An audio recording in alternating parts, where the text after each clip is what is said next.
हे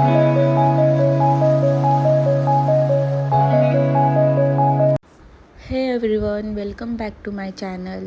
तर मी आज चिकन दम बिर्याणीची रेसिपी तुम्हाला दाखवणार आहे, शेअर करणार आहे.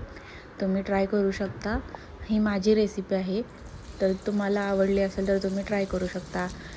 खूप दिवस झाले मी व्हिडिओ पोस्ट केला नाही आणि प्रॉब्लेम्स होते जरा एडिटिंगचे वगैरे. माईकचा पण प्रॉब्लेम होता. खूप जणांची रिक्वेस्ट आली होती की व्हॉईस ओव्हर करून टाक, व्हॉईस ओव्हर करून टाक, खूप छान असतात तुझे voice over. So hair I am. तर चिकन दम बिर्याणी बनवायला सगळ्यात पहिल्यांदा आपल्याला दोन अनियन्स घ्यायचे आहेत. ते बारीक बारीक चिरायचे आहेत आणि फ्राय करायचे आहेत. आणि मेन गोष्ट म्हणजे फ्राय करताना लक्षपूर्वकच फ्राय करायचे. दूध उकळतं ना, जसं ओतू जातं ना, तसं हे फ्राईड अनियनचं आहे. लगेच करपून जातात, त्यामुळे लक्षपूर्वक फ्राय करायचं.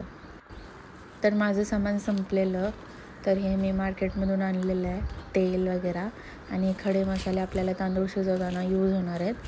सो बघत राहा. आता हे आपल्याला मॅरिनेशनसाठी लागणार आहे अद्रक, लसूण, कोथिंबीर आणि मिरचीची पेस्ट. तर मी मिनिमम अर्धा किलो चिकन असेल हे. तर मॅरिनेशन सुरू करूया.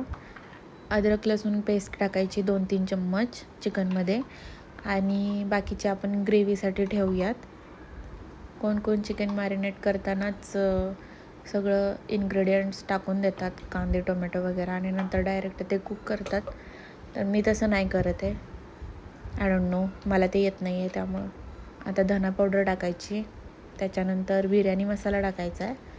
बिर्याणी मसाला हा पाहिजेच. बिर्याणी करणार आहे ऑफकोर्स, बिर्याणी मसाला पाहिजेच. मला काय बनवता येत नाही आहे, त्यामुळं मी रेडीमेड बिर्याणी मसाला आणलेला आहे. तर त्याच्यानंतर आपल्याला हळद, मीठ, गरम मसाला मॅरिनेशनमध्ये टाकायचं आहे. लाल तिखट मी टाकत नाही आहे, कारण मी कुठंतरी इंस्टाग्रामवरती बघितलेलं की लाल तिखट अनहेल्दी आहे, ते खायचं नाही, भाजीमध्ये टाकायचं नाही. त्यामुळं मी ते स्किप केलेलं आहे. ॲक्च्युली माझ्याकडे नाही आहेच. Okay, jokes apart. घरगुती मसाला टाकलेला आहे मी, घाटी मसाला तो टाकलेला आहे. आणि मीठ तुमच्या हिशोबाने तुम्ही टाकू शकता. ह्याच्यानंतर मी लिंबू टाकलेला आहे, लिंबाचा रस. तो पण जास्त नाही टाकायचा आहे, कारण आंबटपणा येऊ शकतो जास्त, त्यामुळे लिंबाचा रस जास्त नाही टाकायचा, थोडंच टाकायचं. त्याच्यानंतर दही ऑफकोर्स तुम्ही फेटून टाका, कारण तसंच टाकू नका, त्याला पाणी सुटतं वगैरे, आय डोंट नो. पण फेटून टाकलेलं मिक्स व्यवस्थित होतं, त्यामुळे फेटूनच टाकायचं. आणि जास्त पण नाही टाकायचं, थोडं 2-3 चम्मच आपले बास झाले. तुमच्या चिकन जेवढं आहे त्याच्या हिशोबानुसार तुम्ही टाकायचं आहे. त्याच्यानंतर आपल्याला त्याच्यामध्ये ऑइल टाकायचं राहिले. ऑइल 2-3 चम्मच टाकायचं आहे, जास्त पण नाही. त्याच्यानंतर फ्राईड अनियन्स टाकायचे आहेत. नाही टाकले तरी चालतील, ग्रेव्ही करताना तुम्ही टाकू शकता ते. आता ते आपल्या सुंदर हातांनी मिक्स करायचं आहे आणि मॅरिनेशनसाठी ठेवून द्यायचं आहे. तर मी इथं भात शिजवायसाठी टोप घेतला आहे, पाणी घेतलं आहे आणि आता खडे मसाले मी टाकणार आहे त्यामध्ये. तांदूळ आपल्याला 90% शिजवायचं आहे. ते नंतर दम दिल्यावरती कुक होऊन जातात पूर्ण. सो माझ्याकडे जेवढे खडे मसाले अवेलेबल होते तेवढे मी त्यात टाकलेले. दालचिनी, तमालपत्र, लवंग आणि इलायची. गाईज, सिरियसली व्हॉईस ओव्हर करणं खूप हार्ड आहे यार, खूप हार्ड आहे. ओके, मी हार नाही मानू शकत. तुमच्यासाठी मी व्हॉईस ओव्हर करेन. ओके. तर इथं प्रॉब्लेम असा झाला की मी छोटा टोप घेतला, तर त्याच्यामध्ये मी नॉर्मल तांदूळ आपण जसं शिजवतो तसे शिजतील. तांदूळ आपले असे नाचायला पाहिजेत, त्यामुळे मी मोठा टोप घेतलेला आहे, तुम्ही पाहू शकता. आणि पूर्ण पाणी उकळल्यावरती आपल्याला त्यात तांदूळ टाकायचं आहे. हे बघा आता कसे नाचतात माझे तांदूळ, दिसले? ओके, शिजलेले आहेत.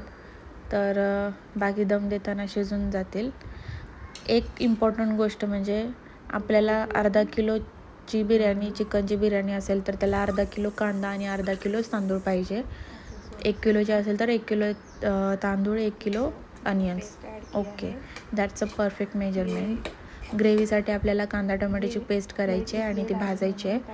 आणि ही प्लेट त्यासाठी झाकली आहे कारण ते टोमॅटो ज्यावेळेस कुक होत नाही त्यावेळेस ते अंगावर उडतं. त्यामुळं त्यासाठी प्लेट झाकलेली आहे. त्याच्यानंतर आपल्याला मसाले टाकायचे आहेत. हळद, मीठ, गरम मसाला, काळं तिखट म्हणजे घरगुती तिखट माझ्या गावाकडचं आहे, आणि बिर्याणी मसाला. त्याच्यानंतर मॅरिनेट केलेलं चिकन टाकायचं आहे आणि शिजवायचं आहे. ज्यावेळेस चिकन शिजतं त्यावेळेस त्याला तेल सुटतं. तेल सुटलं म्हणजे तुमचं चिकन शिजलेलं आहे. सो लास्ट पार्ट आपला दम द्यायचा. ओके, सुरू करूया.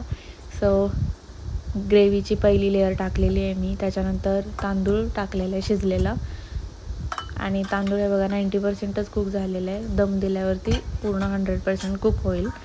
त्याच्यानंतर कोथिंबीर, पुदिना, फ्राईड ऑनियन्स, बिर्याणी मसाला टाकायचा असेल तर तुम्ही टाकू शकता. मी ग्रेव्हीमध्ये पण टाकलेलं, मॅरिनेशनमध्ये पण टाकलेलं, त्यामुळे मी काय टाकलं नाही. तरी पण तुम्ही टाकू शकता टेस्टसाठी. ओके, सो त्याच्यानंतर दुसरी लेअर पण तशीच करायची. आणि काही लोक केवडा वॉटर टाकतात, पण त्याची स्ट्रॉंग स्मेल असते खूप. त्यामुळे जर तुम्हाला टाकायचं असेल तर तुम्ही एकच ड्रॉप टाका. त्याच्यानंतर गॅसवरती तवा ठेवून टोप ठेवायचा, आणि नंतर त्याच्यावरती प्लेट झाकायची, आणि त्याची वाफ बाहेर येऊ नये म्हणून त्याच्यावरती काहीतरी जड वस्तू ठेवायची, आणि नंतर 15-20 मिनटं वेट करायचं, आणि तुमची बिर्याणी रेडी आहे. ओके, सो बिर्याणीची रेसिपी आवडली असेल तर प्लीज ट्राय करा, आणि माझ्या व्हिडिओला लाईक करा, शेअर करा आणि सबस्क्राईब करा. आणि व्हॉईस ओव्हर चांगला वाटला असेल तर प्लीज कमेंटमध्ये सांगा. प्लीज. Bye guys.